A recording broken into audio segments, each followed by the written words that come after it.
Hello friends, welcome to Rubiya's dining. இன்னைக்கு கொத்தவரங்காய் பொரியல் எப்படி பண்ணுறதுன்னு பார்க்கலாம். இதில் நிறையாவே ஹெல்த் பெனிஃபிட்ஸ் இருக்குது. ரசம், சாம்பார், காரக்குழம்பு இது கூட சைடிஷ்ஷாக சாப்பிட்டா ரொம்பவே டேஸ்டியாக இருக்கும்.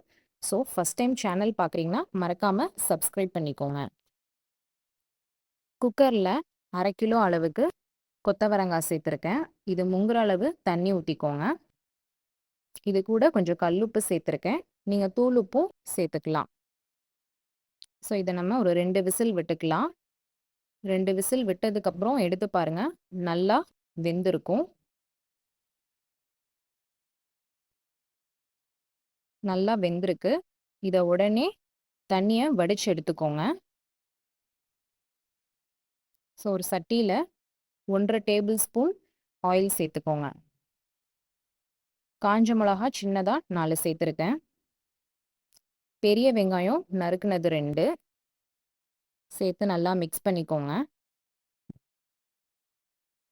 வெங்காயம் வதங்கி வந்ததும் ஒரு 5 பூண்டை தோல் உரித்து இந்த மாதிரி குட்டி குட்டியாக கட் பண்ணி சேர்த்துக்கோங்க. இது கூட மஞ்சள் தூள் 1/2 டீஸ்பூன், மிளகு சீரகத்தூள் 2 டீஸ்பூன். மிளகு சீரகம் ரெண்டையுமே சேர்த்து அரைச்சி எடுத்திருக்கேன். அது கூட 1/4 டீஸ்பூன் பெருங்காயத்தூள் சேர்த்துருக்கேன்.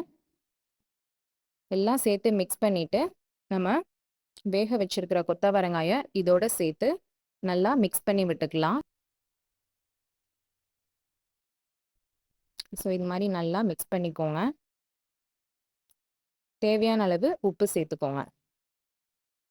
நம்ம ஸ்டார்டிங்லேயே உப்பு சேர்த்துருக்கோம். ஸோ தேவையான அளவு பார்த்து சேர்த்துக்கோங்க.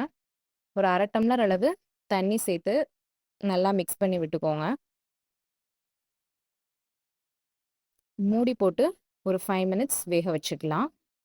தண்ணி நல்லா வத்துனதும் இந்த மாதிரி கரண்டியில் நல்லா மசிச்சு விட்டுக்கோங்க. அப்பதான் சாப்பிட ரொம்ப நல்லாயிருக்கும்.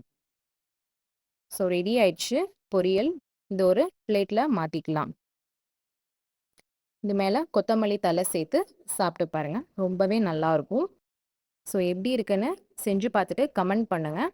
மறக்காமல் சப்ஸ்கிரைப் பண்ணுங்கள், லைக் பண்ணுங்கள், ஷேர் பண்ணுங்கள். உங்களை நெக்ஸ்ட் வீடியோவில் மீட் பண்ணுறேன். பாய்.